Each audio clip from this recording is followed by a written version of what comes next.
Welcome to Lowcountry Lowdown. I'm Lindsay Hausman. Today is January the 17th.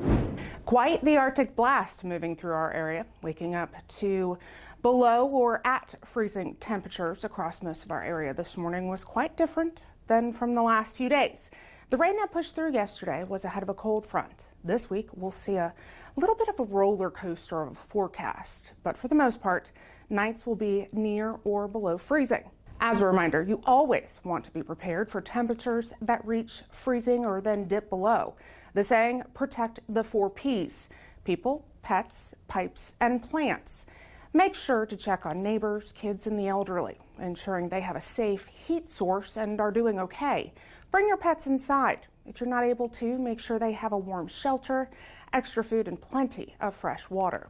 As for your pipes, run a trickle of water from a faucet farthest away from your water meter and disconnect outdoor hoses and insulate pipes. Lastly, if you can, bring your plants inside. Otherwise, you can use a cloth like a sheet to cover them to protect them from frost. Last week on Tuesday, we had a storm system move through our area that brought high wind gusts and rain. The storm system toppled trees and downed power lines. Here's a picture from a storm-related call we received that day. While we were more fortunate than other areas of our state with reported tornadoes, the weather event prompted several questions that we want to answer. A common question: when will the bridges be closed? That decision is made by the South Carolina Department of Transportation. While we encourage you not to travel over bridges during high gusting winds, we are not the agency to close them. And it all depends on the sustained wind speed, not the speed of the wind gust. Sustained wind speed is the average speed during a time period. Most use a 2-minute time period. Here are the guidelines that SCDOT shares. When sustained winds reach 25 miles per hour, movable swing bridges in the coastal area are locked down for travel. For us, an example would be the Woods Memorial Bridge in Beaufort. When sustained winds reach 30 miles per hour, law enforcement will start warning the public of the dangers of traveling over those bridges. At sustained winds of 40 miles per hour or higher, anyone crossing the bridges is doing so at their own risk, as first responders may not be able to staff the locations. We also received a request to remind the public of how to navigate traffic signals when there are power outages. At that point, treat the intersection as a 4-way stop. If you arrive at the same time as another car or even 2 other cars, the car farthest to the right goes first. As for reporting power outages, do so through your power company. In Beaufort County, that'll be Dominion or Palmetto Electric. You can report down trees and power lines to us through our non-emergency dispatch line at 843-524-2777. Only call 911 if there's an injury as a result or if the downed power lines are sparking. January is National Human Trafficking Prevention Month.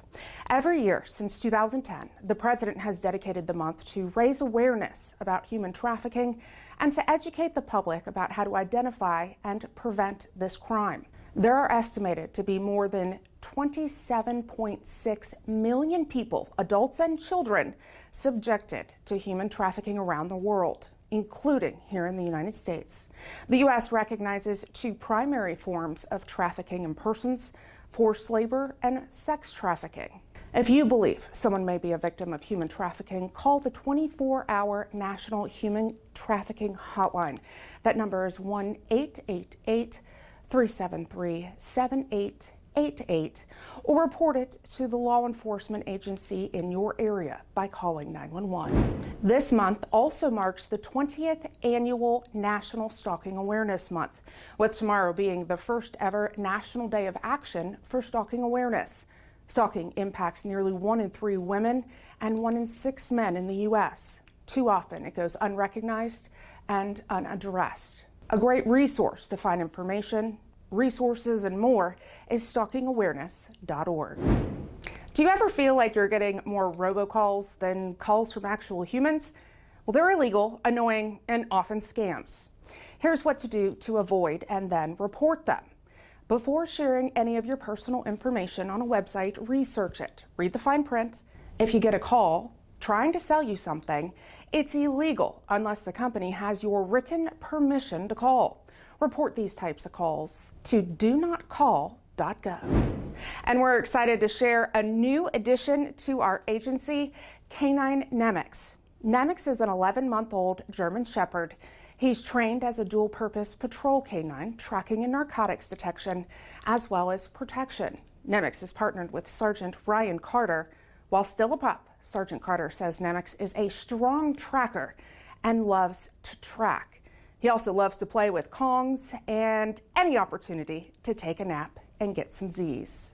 We're excited to have Nemex join our K9 unit and can't wait to see him succeed.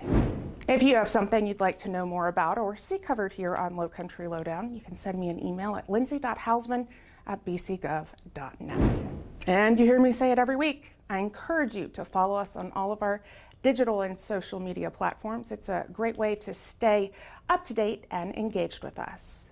Thanks for watching this week's episode. We'll see you next week. Stay safe and stay warm this weekend.